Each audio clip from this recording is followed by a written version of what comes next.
lihat pola tidak? Mungkin bagi sebagian ada yang bingung, itu polanya apa sih titik-titik itu, Bu, gitu ya. Tapi bagi sebagian, oh polanya terbentuk, Bu, gitu ya. Itu membentuk titik-titik yang pinggirnya makin luas, gitu kan ya. Yang bawah polanya adalah segi N, dari mulai 3, segi 4, segi 5, dan segi 6, ya. Nah, setelah pendahuluan ini, tentunya kalian mulai kebayang ya, oh berarti apa yang saya temui selama ini itu banyak yang membentuk pola. Nah, di sini kalian akan diajak belajar bagaimana mengenali suatu angka ya, mengenali suatu angka itu termasuk pola apa gitu ya. Jadi yang pertama yang akan kita pelajari adalah pola bilangan ganjil ya. Pola bilangan ganjil. Tolong perhatikan ya. Ini kemarin tugasnya ada tentang pola ini ya. Yang belum mengerjakan nanti biar bisa. Pola bilangan ganjil ini tentunya angkanya adalah angka 1, 3 ya, 5 dan seterusnya. Nah, pola bilangan ganjil tersebut ya, pola bilangan ganjil itu yaitu membentuk rumus yaitu 2n-1. Nah, kok bisa gitu rumusnya ya? Coba akan saya itu ya, kita coret-coret di sini. Rumusnya tadi terbentuk bahwa UN sama dengan ya 2n min 1 ya. 2n min 1. Artinya nanti ini maksudnya apa ya? Jadi 2n min 1 itu enggak ujuk-ujuk cah ya. Bukan ujuk-ujuk ketemu segitu ya. Tiba-tiba ketemu rumus seperti itu bukan, tapi melalui penelitian panjang ya yang membentuk pola dan membentuk rumus tersebut. Coba kita praktekkan. UN sama dengan 2n min 1, artinya pada saat kita masukkan UN adalah suku ke N ya. Suku ke N berarti suku keberapa gitu ya. Jadi kalau U-nya 1 bagaimana? U1 artinya N-nya bisa kita ganti dengan angka 1. 2. N-nya diganti 1. Kita kurangi 1. Artinya suku pertama dari bilangan ganjil itu adalah 2 kali 1 adalah 2. Dikurangi 1 sama dengan 1. Oh, ternyata bilangan ganjil itu adalah 1 ya.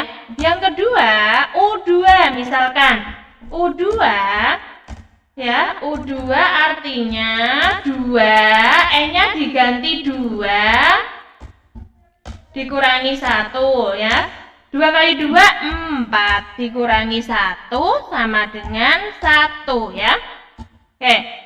Kalau seperti itu artinya nanti kalau ditanya U1000 berapa? Apakah kamu akan manual ya? 4 kurangi 1 berarti 3. Apakah kalian akan manual? Tentunya lama sekali ya. Dari sini rumus ini bisa kalian pakai apabila misalkan ditanya U1000 ya. U1000 kalian nggak usah pusing ya. Kalian tinggal pakai gini aja. 2 N-nya diganti 1000 dikurangi 1 ya. Jadi 2 kali 1000 berapa? 2000 kurangi 1 ya. Berarti ketemu berapa? 1999. Nah, itu artinya N tersebut bisa diganti sesuai dengan kondisi pertanyaannya. Apabila saya tanya U100, maka N-nya diganti 100. Apabila saya tanya U5, maka N-nya diganti 5 dan seterusnya. Jadi rumus yang pertama tadi, pola yang pertama kita pelajari adalah bilangan ganjil, sudah ketemu rumusnya ya. Nah, ada bilangan ganjil, tentunya juga ada bilangan genap ya. Pola bilangan genap. Pola bilangan genap itu seperti halnya bilangan ganjil tentunya membentuk angka genap. UN ya. UN rumusnya adalah 2N. Maka UN ini berlaku untuk bilangan-bilangan ya, bilangan-bilangan tertentu. Misalkan U1 artinya adalah 2 kali 1 membentuk angka 2. U2 adalah 2 kali 2 sama dengan 4. U3 adalah 2 kali 3 sama dengan 6. Dengan demikian, kalau misalkan N-nya itu 1000 bagaimana? Maka 2 dikali 1000 dapat 2000. Jadi tujuan tadi dari awal, tujuan pertama adalah menentukan itu ya, persamaan. Nah, persamaan UN sama dengan 2N ini tentunya akan memudahkan kalian pada saat N-nya ditanya bilangan tertentu. Pada saat saya tanya U5000, kalian tinggal ganti N-nya 5000. 2 kali 5000 ketemulah ya 10.000 seperti itu. Pola yang ketiga yang akan kita pelajari adalah pola segitiga. Kok segitiga itu maksudnya apa ya?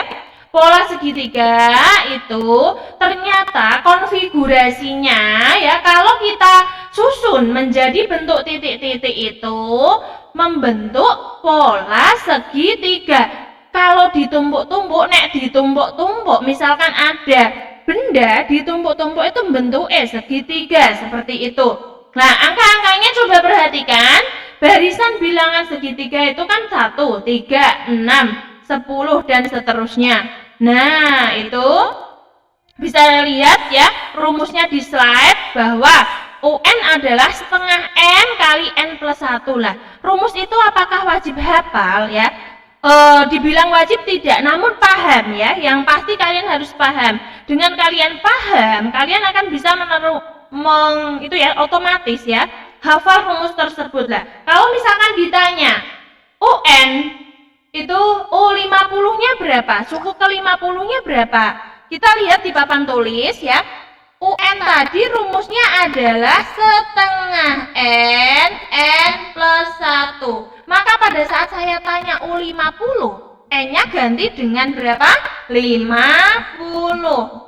N-nya diganti 50, yang belakang 50 tambah 1. Maka setengah ya dikali 50 dikali 51. Yuk kita ganti, coret-coret. Ini dapat 25. 51 kali 25 berapa? Tinggal kalian hitung ya. 51 kali 25. Jangan males hitung ya, Bismi aja ngitung manual ini. Nah, ini 2, ini 10, maka dapatlah 1275, 1275. Jadi seperti itu, N itu bisa diganti sesuai dengan angka yang ditanyakan ya. Jadi lihat saja soalnya, mau suku keberapa itu bisa ya. Langsung kembali ke laptop ya. Pola bilangan persegi selanjutnya. Mendengar kata persegi tentunya kalian tidak asing ya dengan bentuk konfigurasinya. Maksudnya apa ya? Jadi konfigurasinya pada pola persegi itu kalau ditumpuk-tumpuk, misal ada bata, dia akan membentuk seperti persegi. Makanya dinamakan pola bilangan persegi. Mulai dari yang pertama kalian lihat ya, jumlahnya 1. Berikutnya nek ditumpuk 4 bata jadi 4. Berikutnya disusun semakin ke atas 9, 16. Kok angkanya bagus ya? Nah, coba kita amati sebelum rumus ini saya tampilkan ya. UN sama dengan N kuadrat. Coba kalian lihat kanan dulu ya. Angkanya cantik sekali, 1, 4, 9. Coba hubungkan dengan bilangan asli ya. Bilangan asli itu adalah 1, 2, 3 dan seterusnya ya. Coba ke papan tulis, perhatikan bentar. Sebelum kita menemukan rumus itu kan ada angka 1. Coba 1, 2, 3, 4. Coba lihat bilangan asli ini, bilangan asli dasar. Kok bisa dapat persegi 1, artinya 1 dikuadratkan. Kok bisa dapat 4, artinya 2 dikuadratkan. Kok bisa dapat 9, 3 dikuadratkan. Sama, 4 dikuadratkan dapat 16. Oh, ternyata Bu, kok bisa dapat rumus itu dari pengkuadratan. Maka UN adalah N itu adalah bilangan asli ya, kuadrat. Nah, kalau seperti ini sudah dapat rumus, tak perlu repot-repot nganu ya Cah ya. Nggak perlu repot-repot nyusun angka ya, kelamaan. Jadi kalau saya tanya bilangan ya, yang bilangan pola persegi yang jumlahnya 100.000 itu N-nya berapa? Itu merupakan urutan keberapa?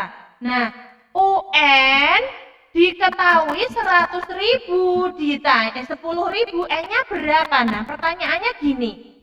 Nah, kalian jangan bingung. Pada saat pertanyaannya berbalik, biasanya anak-anak gampang bingung. Loh Bu, rumusnya N kuadrat kok. Berarti N-nya 10.000 tak kuadrat kayak bukan ya. Jadi pada saat saya tunjukkan pola bilangan perseginya 10.000, berapakah N-nya? Ya, itu urutan keberapa, maka kalian tulis saja gini. UN sama dengan 10.000. UN itu rumusnya N kuadrat. N kuadrat sama dengan 10.000. Maka N-nya adalah akar dari 10.000. Dapat berapa? 100. Oh, ternyata 10.000 itu urutan bilangan persegi ke 100 ya Bu? Iya ya. Jadi, hati-hati baca pertanyaan baik-baik ya. Jangan sampai gusa-gusu mentang-mentang rumusnya sudah ada langsung saset-saset malah salah. Jadi, perhatikan soal baik-baik ya.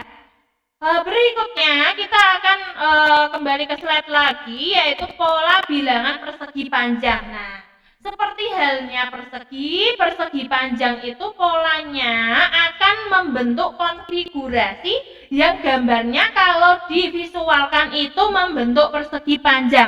Nah, kalian bisa perhatikan. Kalau ada bunder-bunder ya, bulat-bulat dua ya, lingkaran dua dijejerke, itu ternyata urutan pertama pada pola bilangan persegi panjang. Yang kedua, ternyata kita lihat adalah bawahnya 3, panjangnya 3, lebarnya yang ke atas 2. Oh, kok nganu ya, semakin terlihat polanya ya. Berikutnya adalah 4 ya, lebarnya, tingginya 3. Berikutnya 5, tingginya 4. Nah, mulailah kalian harus berpikir kritis. Lihat papan tulis. Ternyata pola bilangan pertama itu adalah kalau kita buat lebar kali tinggi ya. Lebar kali tinggi kan rumus persegi panjang itu panjang kali lebar. Kita balik dulu. Lebar kali tinggi ternyata pola pertama adalah 1 kali 2 Cah. Membentuk angka 2. Pola berikutnya ternyata dari 1 itu naik 2. 2 kali 3 membentuk angka berapa? 6. Loh, ternyata bagus ya polanya ya. Berikutnya lagi, 3 kali 4 dapatlah 12. Dan seterusnya. Artinya rumus itu bisa terbentuk 1, 2, 3. Yang depan lihat, 1, 2, 3 itu sebagai N. 1 ini dikalikan 2. 2 itu berarti N plus 1. Nah, ini loh rumusnya yang kita cari. Jadi bukan kalian hafal rumus dulu baru ngerjakan loh ya. Tapi prosesnya itu harus paham. Kalau proses paham selamanya insya Allah ya, jangka panjang ya, long memorinya kalian paham. Tapi ini hafal rumus, esok iso lali ya. Jadi UN sama dengan N plus 1. Kalau saya tanya, berarti pola bilangan persegi panjang ke-20 itu berapa? Kalian tinggal jawab. Oh, 20 berarti N. N-nya 20 Bu. Tulis. N tambah 1. 20 tambah 1 berarti 21. 21 kali 2, 420. Oh, ternyata suku ke-20 adalah 420. Gampang apa tidak ya? Ya, jawab sendiri di rumah ya. Selanjutnya kita akan belajar pola bilangan ya. Lihat slide-nya, pola bilangan Pascal ya, segitiga Pascal. Pernah dengar tidak? Ya. Blaise Pascal itu adalah seorang matematikawan dari Prancis. Dia begitu banyak penemuannya dan salah satu yang paling terkenal itu adalah segitiga Pascal. Bahkan dinamai segitiga Pascal karena beliaulah penemunya ya. Jadi segitiga Pascal ini sangat fenomenal dan sangat bermanfaat sekali untuk hampir semua pelajaran yang hitungan ya. Untuk fisika kita juga pakai nantinya, untuk matematika berbagai bab ke depan Nanti kalau kalian pengen fokus ke matematika di SMA ataupun kuliah, nanti akan ketemu dengan itu pola tersebut. Nah, sekarang lihat ke papan tulis ya. Kita akan belajar apa sih itu Pascal ya. Pascal itu ternyata bilangan dasarnya adalah satu. Satu ini kita mekarkan ya. Satu puncaknya, satu tambah satu berapa ya? Pinggir-pinggir kasih satu terus ya. Satu itu sebagai kayak itu pembatas ya. Pinggir-pinggir harus ada satunya Pascal itu. Jadi satu dari yang atas, pinggir kasih satu satu, satu tambah satu berapa? Dua. Pinggirnya kasih lagi satu satu, makin mekar lama-lama. Satu tambah dua, tiga. Dua tambah satu, tiga. Pinggir kasih satu lagi, satu. Satu tambah tiga lagi, empat. Tiga tambah tiga, enam. Tiga tambah satu, empat. Pinggir kasih satu lagi loh. Iku apa toh Bu ya? Bentar ya.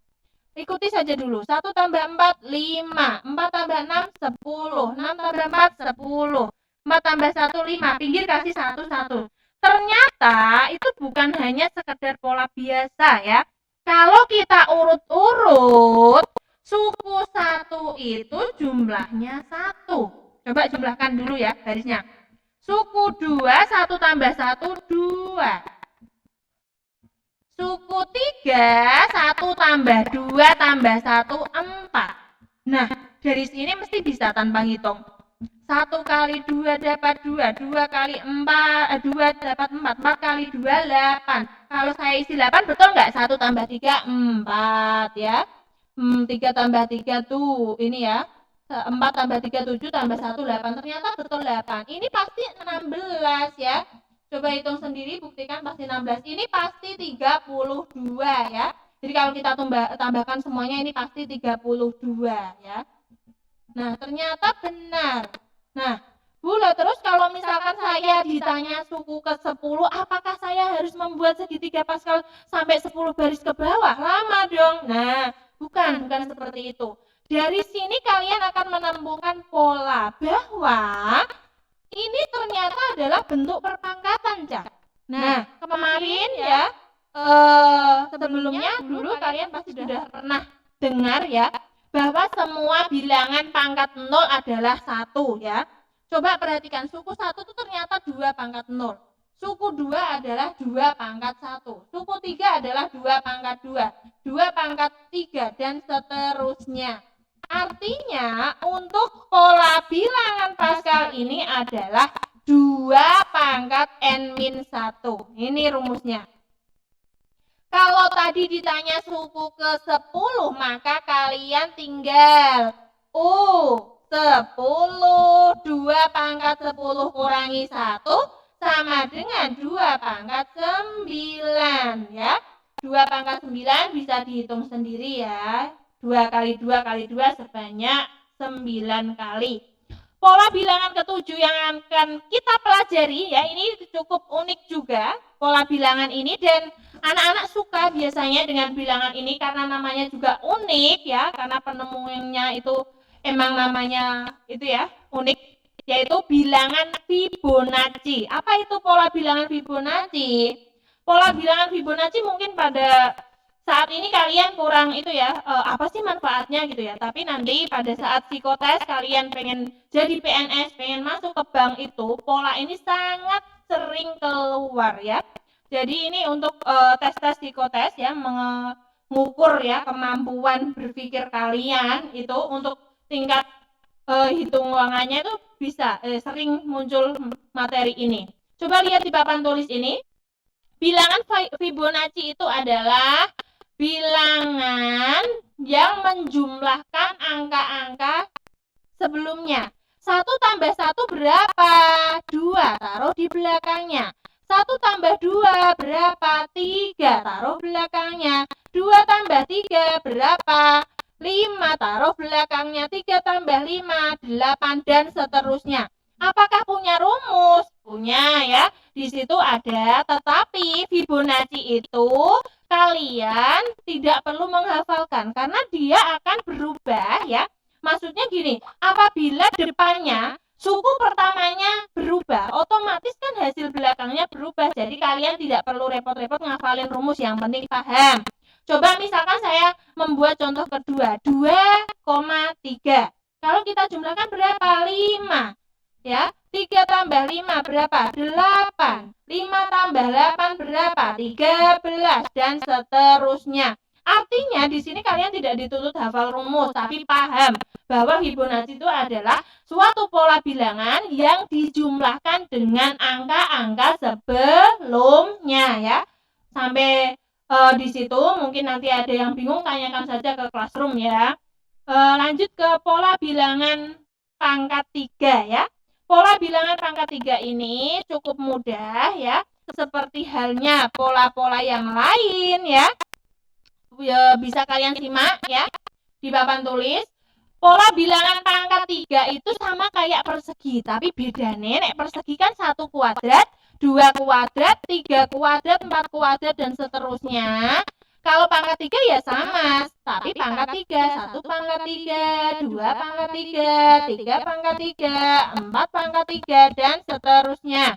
1 pangkat 3 berapa, Cah? 1. 2 pangkat 3, 8. 3 pangkat 3, jangan sampai bilang 9 loh ya. 3 kali 3, 9, 9 kali 3, 2, 7. 4 pangkat 3, 4 kali 4, 16, 16 kali 4, 64 ya. Seperti itu. Demikian juga yang saya tulis di slide, yang saya bagikan di Classroom, itu bukan pola bilangan itu bukan hanya itu saja, tapi banyak. Yang saya tulis 10 itu hanya ringkasannya ya. Jadi kalian jangan kaget apabila nanti di soal ketemu dengan berbagai macam pola yang aneh-aneh, karena pola itu nggak berbatas ya. Si pembuat soal nanti ya membuat sesuai dengan idenya ya. Bahkan jadi yang saya sampaikan itu hanya dasarnya saja loh ya. Nanti selebihnya bisa kalian kembangkan dengan membaca materi di buku paket. Berikutnya pola bilangan.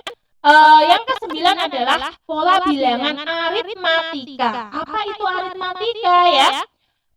Pola aritmatika adalah pola bilangan di mana bilangan sebelum dan sesudahnya memiliki selisih yang sama.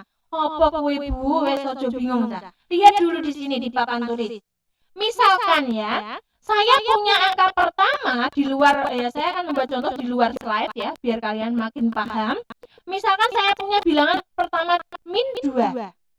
Min 2, saya buat bilangan yang kedua 5. Nah, kok bisa jadi 5? Artinya bilangan berapa? Berikutnya kalian harus paham. Kata kuncinya di situ adalah memiliki selisih yang sama. Ini loh kuncinya, Cak. Pegang kunci baik-baik, maka kalian akan bisa masuk ke semua pintu ya. Ya, kalau kuncinya cocok. Nah, selisih itu apa? Selisih itu suku yang besar kurangi kecil. Nah, 5 kurangi min 2 itu piro? Ya, 7. Artinya bilangan ketiga kingko kudu tak tambah 7. 5 tambah 7 12 ya. 12 tambah 7 berapa? 19 ya. Terus tak tambah 7 lagi berapa? 26 dan seterusnya. Artinya ya, kunci utama dari aritmatika itu selisihnya ya.